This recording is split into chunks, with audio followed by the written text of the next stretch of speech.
ولا حول ولا قوة إلا بالله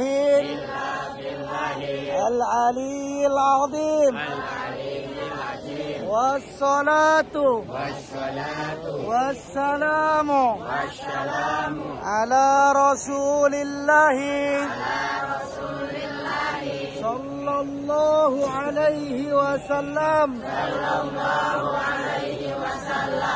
اللهم إيمانا بك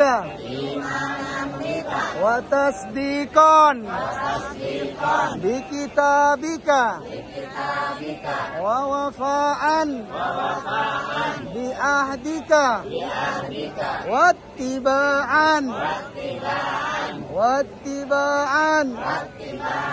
لسنة نبيك محمد صلى الله عليه وسلم.